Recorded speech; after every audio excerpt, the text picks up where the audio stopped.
G'day friends, welcome to today's YouTube video. My name is James, welcome back to my channel. Welcome if you're new. Today I'm going to be using this piece from Collage Club from May's set of printables.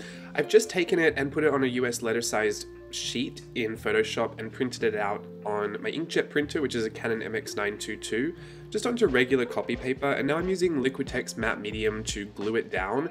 Really flat with no air bubbles, and then just used a bit more of a diluted version of that matte medium just with some water to seal over the top of it. It does react with some of the ink and makes a bit of a smoky grey cloud, but not too much, which is good, and that's just going to seal down the paper and the ink so that I can work on top of it. This is essentially going to be the structure of my painterly piece today.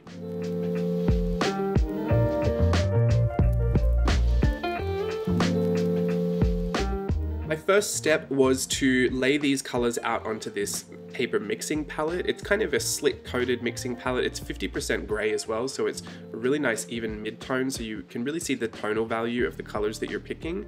And I used a white, I believe it's a burnt umber, chrome yellow, maybe pastel lilac or pastel violet, and viridian. Very odd color palette, but I wanted to choose colors that I wouldn't necessarily pick, just because I felt like if I was using a color palette I was familiar with, I tend to do the same things. I tend to feel like I know what I'm doing with it, and I make decisions accordingly. I wanted this to feel very intuitive and like I had no idea what I was doing, so I could just feel my way through it. I very intentionally wanted to kind of give myself this stress, if you want to call it that. Didn't feel like stress, but I wanted to make sure I didn't feel too comfortable with anything so that I could really focus on what I wanted to do, which was get really painterly and really expressive. I think over time I've noticed, and this is what I always say, I encourage people to go into their process and kind of evaluate, not necessarily the quality of the finished image, but the quality of your playtime. I noticed that over time, the more I felt comfortable with something, the more I felt like I was confident with something, the more I felt like I had control over a certain art supply, or I had familiarity with a certain color palette, the more I actually intentionally chose every step of the process, and I was a lot more involved because I felt like I could control it all. I felt like I was familiar enough and I was confident enough to make all the decisions for it. Now, that is a great thing when you want to achieve a certain effect and you want to achieve a certain goal, and I use that all the time when I'm creating with a really specific intention to create something specific. But a lot of my favorite playtime is intuitive, and I don't necessarily want to be thinking about all of that stuff when I'm trying to lean into that intuition. So I almost have to choose against my best interests so that I can kind of reset my expectations. I can take my brain away from thinking that it knows what it's going to do so that I can explore what is really natural and intuitive about the process. I can just pick something up and push it around. It is really hard the more you start to understand art and your process, and especially certain types of theory and techniques. It's actually really hard to get out of that.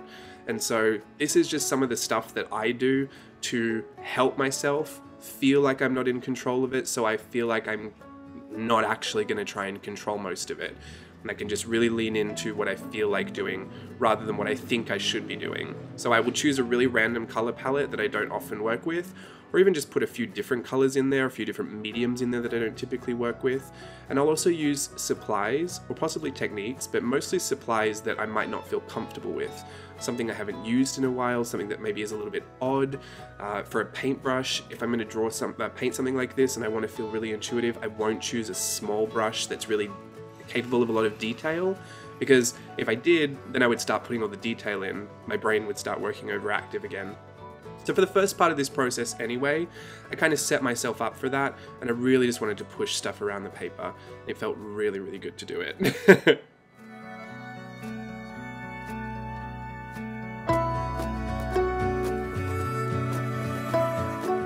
This is a white Posca paint brush marker that I've dipped in water, and I've just gone around the image and found any areas of wet paint to blend out, and then used any of the matte paint that's still on that palette and mix it together to create a background color, which turned out to be this kind of yellow-green. I did that so that I could separate the background from the foreground and really highlight the image, and you know, for what I set out to do today, my intention was to get painterly. I could call this a success. I got the paint out, I pushed it all over the paper, I got painterly. And this kind of leads me into, I guess, a part of you know, this video that I think is a good piece of advice and certainly helps me, take it or leave it. I set really, really low achievable goals often.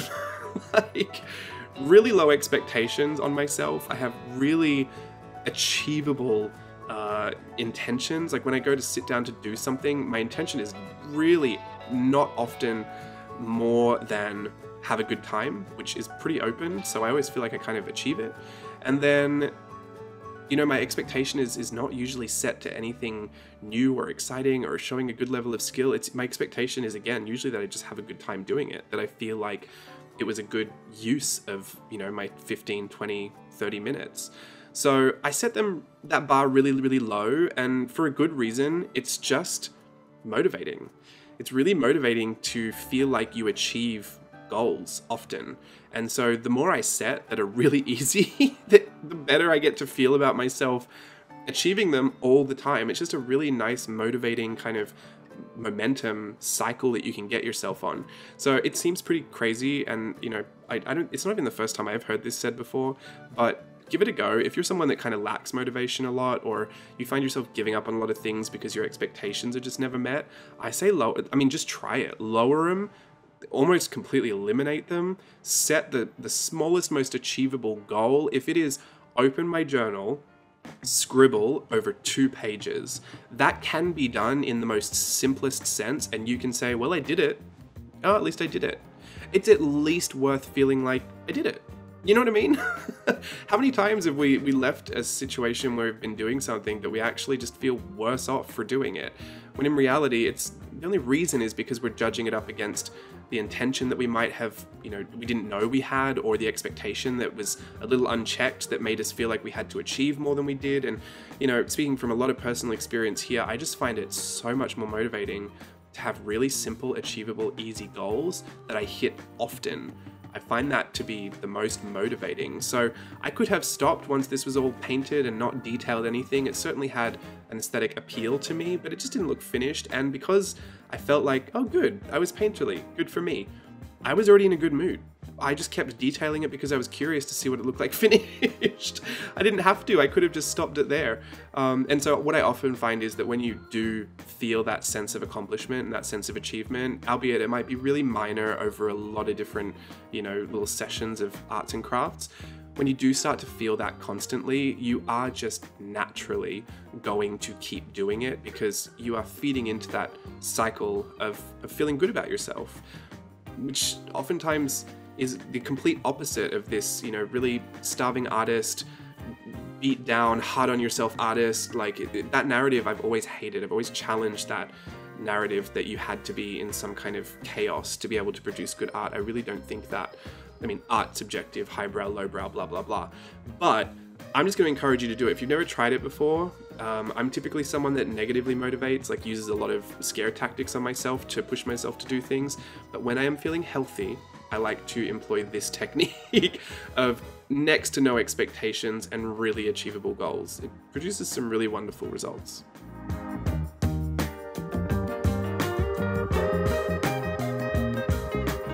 I'm just going to finish detailing the piece with my white Uniball Signo gel pen. Let you know that Collage Club information is in the description box below if you'd like to join and find more illustrations like this to work with. I've put this video up on YouTube fully expecting that you're going to try this. Please don't feel like if you've been burnt by angel policies or people's like copyright, you know, crackdowns before. I know sometimes this community can feel like the wild, wild west when it comes to stuff like this. If you've seen me do it, it is okay in my community. So please feel encouraged to go into Collage Club and find something to get painterly on today. It could be a really small, achievable goal that might make you feel even the slightest sense of satisfaction would be totally worth it, I think.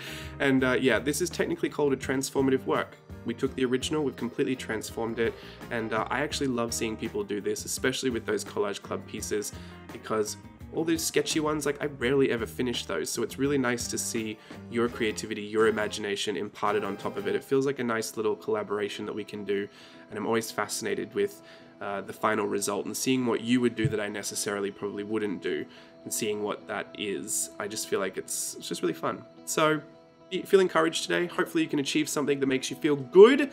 I will see you again soon. Until then, have fun. Bye.